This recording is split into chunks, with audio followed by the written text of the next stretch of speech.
My name's Michelle and I'm a chiropractor in the area working at West Chiropractic, and I've met the lovely Charlene a few months ago. Charlene, do you want to introduce yourself? Yeah, hi, many of you know me. I'm Fit Little Biscuit. I qualified a couple of years ago as a fitness coach, and lots of you come to my classes or personal train with me. And as Michelle said, we met about 10 months ago. I was struggling with a few aches and pains, particularly my lower back. And I'm pleased to say that Michelle has really helped me through that, and I'm coming out the other side of it. She's fantastic. It's been a good journey though. It's been a great journey. Yeah, I think starting off with back pain and then Charlene trying to get me into training here, which have not looked back, even though my abs hurt every day. But yeah, I think what's been great about this relationship is we've kind of seen the aspect of trying to get your body feeling good out of pain, but also how to challenge your body, challenge your limitations. And I think that's what created this idea of how can we take the information that we talk about and share it with all of you. Absolutely, yeah. So we're going to look at a couple of things today and then hopefully give you some food for thought on improving your movement and your range, as it were. Yeah. So take it away, young lady. Amazing. So the first series we thought we would kick off in is a series on confidence. So confidence in yourself, how you hold yourself, your posture, and very importantly, confidence in how you're moving and how you're training and exercising.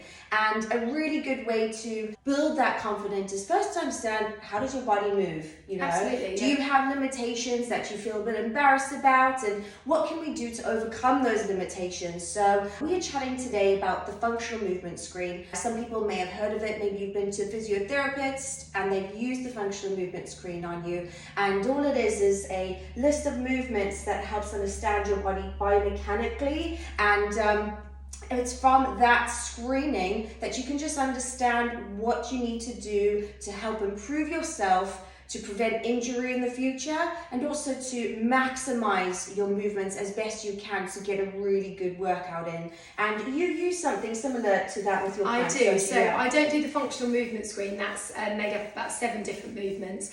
But I do something usually, not with those of you that attend my classes, but if you are interested in doing any personal training sessions with me, it's something that I would look at before we started our journey. So we can look at areas for improvement and development, and obviously identify any limitations or restrictions or impingements that you might be carrying. So I just do something called a movement competency screen. So it's just usually 5 different movements. So we look at your squat, how deep you can squat, whether your shoulders come forward, you're keeping your back nice and upright, lunging and that rotational movement. We look at your hinge pattern. We'll also look at whether you can do a push-up, whether you need support from your knees, or that's something that you can do, your core stability. And then we look at your single leg squat, just again looking at your core stability, that single leg, so that unilateral work, and your balance and coordination. So we just identify, as I say, any areas for development, and we can put together a nice training plan that's going to help you maximise your training and just make sure that we're training safely, and we've got lots of room for improvement and progressing nicely.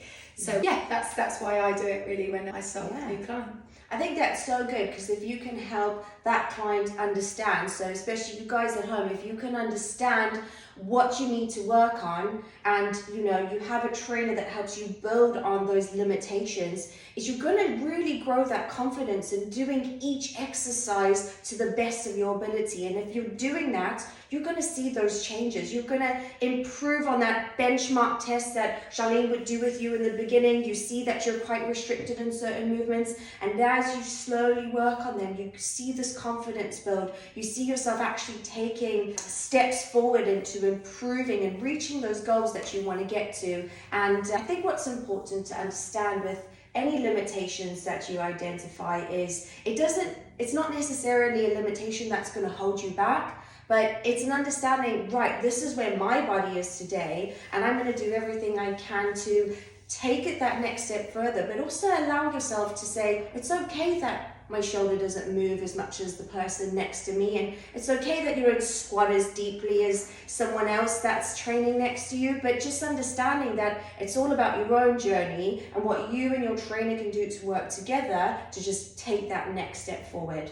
Absolutely, and you should never be embarrassed about how well or how well you do or don't move, and exactly that. And for most of us who are considered to be sort of general population, as it were, it doesn't really matter that you can't squat as deeply as the person next to you or lift as much weight. Like Michelle's just said, it's all about your journey, training safely, and obviously the most important thing is that we're progressing all the while that we're training, and we're building our confidence, which is everything really, isn't it? What kind of limitations would you say are out there? What limitations can people go, right, there's nothing I can really do with those? Yeah, so I think most people can squat quite confidently, and again, it doesn't really matter too much if your technique's not as it should be, but there are certain things we wouldn't want knees to be caving in to sort of cause extra pressure on hips and so on. But I don't think those limitations should hold you back in any sense, especially if you struggle with your balance or coordination. Quite often if I program movements that are linked, so we do 2 or 3 movements together, sometimes people can feel a little bit overwhelmed if they can't remember those movement patterns or they can't do them as effectively as someone that's training next to them, and it can hold you back. And then you lose your confidence and you think, oh, I'm just going to do this instead because I don't want to look like an idiot.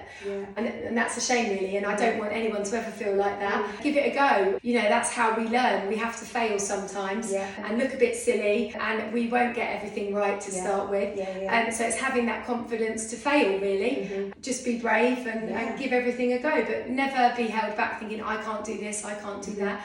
Lots of the ladies that come to me don't feel comfortable or confident jumping with 2 feet.